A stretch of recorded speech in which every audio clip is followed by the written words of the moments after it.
Hi, this is Ricardo Sosa, and this is a short video on interviews for design, and more specifically, semi-structured interviews as designers use them in the discovery process. So interviews can be useful throughout the entire design process, but obviously they tend to be more relevant early on in a project where designers want to understand the brief, the context, and the people that they will be designing for.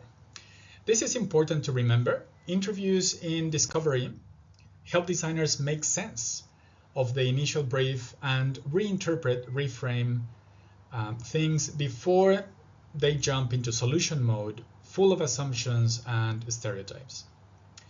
Semi-structured interviews are used in many fields for many purposes. So it can be confusing for design students and even design professionals when they consult materials and sources on how to plan, conduct, and analyze interviews.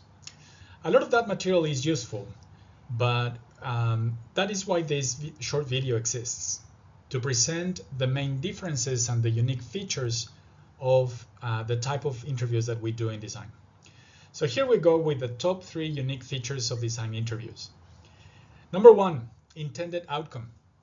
Designers do not interview people to produce robust evidence of a phenomenon or to reveal the truth about an issue.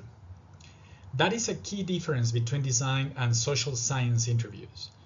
Social scientists interview people to gather reliable and demonstrable evidence to understand the lived experiences of people. Designers interview people to reveal key actionable ideas that inform and inspire their journey to transform existing into future desirable situations. Number 2, claims. Designers do not conduct interviews to make claims about what people think or do or experience. In fact, designers do not make any claims at all about their interview data. They do not present interview findings to say, I know X is true. Instead, they use interviews to say, I found X, which helps me imagine how X could be in the future, right? This does not mean that anything goes in design interviews. Any result from an interview still needs to advance or move forward our sense making of the situation in convincing and in promising ways. This is done in exploratory and tentative, not in conclusive ways. So instead of claims, designers generate insights and questions. By the way, in this sense, design interviews are more like those conducted by detectives or spies. You will never see a detective or a spy say 9 out of 12 people said that the murderer was Jane Doe. Therefore, Jane Doe must be guilty because 75% of interviewees agreed. That would be ridiculous. Instead, designers as detectives are trying to make sense of a complex situation. They could potentially take one single response as the most important lead that opens a whole new space of possibilities to follow up. Or even they could take what people didn't say at all during the interviews as a clue. To do this, they need to interpret what people say and never take things at face value. The last feature of design interviews is rigor of process. Citing the 8 Big 10 criteria for excellent qualitative research analyzed by YADAP 2022, it's easy to see how applying criteria of rigor would be less relevant and even unhelpful when interviewing in a discovery process in design.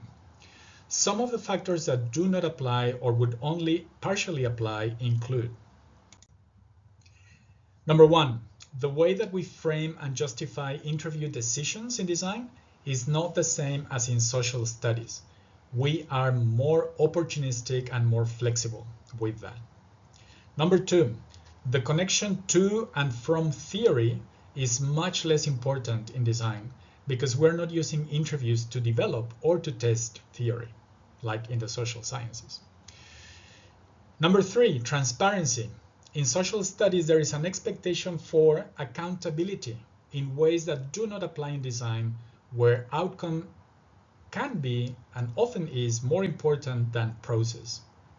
what you get out of the interview than how you exactly conducted it. Number 4, thick descriptions, triangulation, and other concerns with validity are again much less relevant in design interviews. They are not absent, but they are much less relevant. Number 5, extraction of data. This changes across research paradigms in social studies and in design, but ideally interviews in discovery are less extractive of data and they are more generative. This means that they should be valuable for the interviewee as well as for the interviewer. Number 6, alignment. In social studies, methods and research questions and every element of the study must be well aligned and well justified. This is not the case in discovery, where it's okay if questions change between cases and if we discover that we need to change participants' profiles or even method as part of the process. Discovery is an emergent, flexible process. And number 7, lastly, for now, design interviews should produce results that allow the designers to generate actionable insights. Criteria of credibility, validity, trustworthiness, saturation, all of these are secondary to action. What designers can do with the results as part of the design process. A good social studies interview helps social scientists make a contribution to knowledge. Instead, a good design interview helps designers reveal an actionable finding for the design process. Thank you for watching.